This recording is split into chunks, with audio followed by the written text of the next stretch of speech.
Assalamualaikum warahmatullahi wabarakatuh. Halo teman-teman, perkenalkan saya Afin Lostridova, mahasiswa UNESA jurusan Sosiologi. Apa kabar kalian semua? Semoga baik-baik saja. Akhir-akhir ini banyak sekali kabar yang beredar, entah itu tentang virus COVID atau yang lain-lain. Dan salah satunya adalah pelaksanaan pilkada yang tetap dilaksanakan pada saat pandemi seperti ini.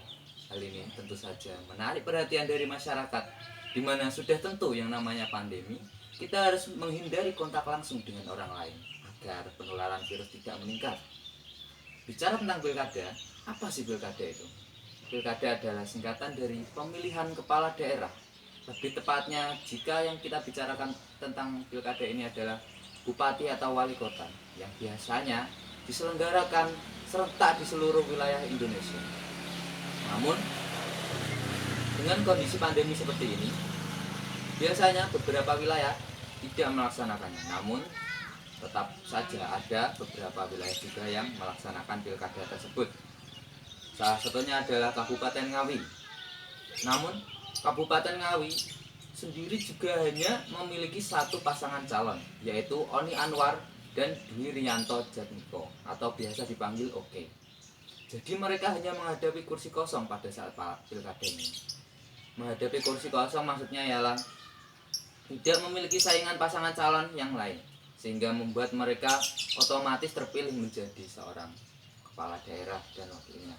Namun ini hanyalah opini saya semata. Jika ada kesalahan, mohon dikoreksi di kolom komentar.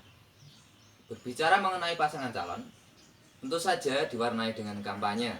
Tapi apa sih kampanye itu? Kampanye merupakan sebuah tindakan dan usaha yang bertujuan untuk mendapatkan pencapaian dukungan. Usaha kampanye bisa dilakukan oleh perorangan dan kelompok yang terorganisir untuk melakukan pencapaian suatu proses pengambilan keputusan di dalam suatu kelompok. Dalam topik yang kita bicarakan, berarti kampanye dilakukan oleh pasangan calon kepala daerah. Biasanya dilakukan dengan mengadakan orasi atau pidato di hadapan masyarakat luas. Namun pada masa pandemi ini dilakukan dengan pamflet-pamflet lewat media sosial, baliho maupun media yang lain. Di sini saya melakukan survei pada masyarakat yang sudah memenuhi syarat sebagai seorang pemilih. Dari 200 responden yang mengisi survei ini, mereka berasal dari berbagai daerah. Namun, di sini kita akan lebih fokus membahas tentang saran kampanye yang dilaksanakan oleh para pasangan calon kepala daerah. 99% dari mereka berkewarganegaraan Indonesia dengan umur yang berkisar 17 sampai 39 tahun yang memenuhi syarat untuk berpartisipasi sebagai pemilih dalam pilkada ini dengan persentase 78% dari mereka yang sudah memiliki KTP, sehingga orang yang termasuk dalam 78% inilah yang bisa memilih pada pilkada tahun 2020 ini. Meski begitu, hanya 75% dari 200 peserta survei yang mengetahui bahwa tahun ini diadakan pilkada, padahal informasi diadakannya pilkada ini adalah informasi umum. Bukan cuma itu saja, bahkan hanya 35% yang mengetahui siapa pasangan calon di kabupaten mereka masing-masing. Namun, masih ada 48% dari responden yang akan mengikuti atau berpartisipasi pada pilkada ini dengan berbagai alasan seperti kabupatennya tidak mengadakan atau memang mereka tidak tahu tentang pilkada ini dan alasan yang lain. Meski begitu, 90% dari 200 peserta survei ini telah mengetahui apa itu kampanye. Kemudian mereka memiliki beberapa saran pelaksanaan kampanye yang efektif. Pada masa pandemi yang paling tinggi adalah lewat media sosial, kemudian dengan persentase 79%, kemudian disusul oleh media elektronik seperti TV, radio, dan lain-lain.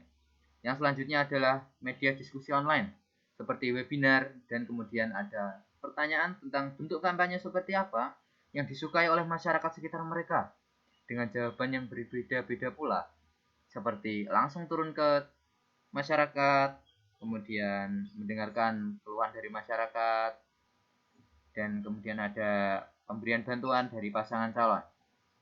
Dan yang terakhir adalah saran-saran dari para responden dengan pelaksanaan pilkada tahun 2020 ini, seperti mungkin ditunda dulu, kemudian tidak menimbulkan keributan, serta dilaksanakan sesuai dengan protokol kesehatan. Ya, mungkin itu saja yang bisa saya utarakan tentang pelaksanaan Pilkada tahun 2020 ini. Semoga jika memang dilaksanakan, maka dilaksanakan secara tertib dan mengikuti aturan. Sekian dari saya.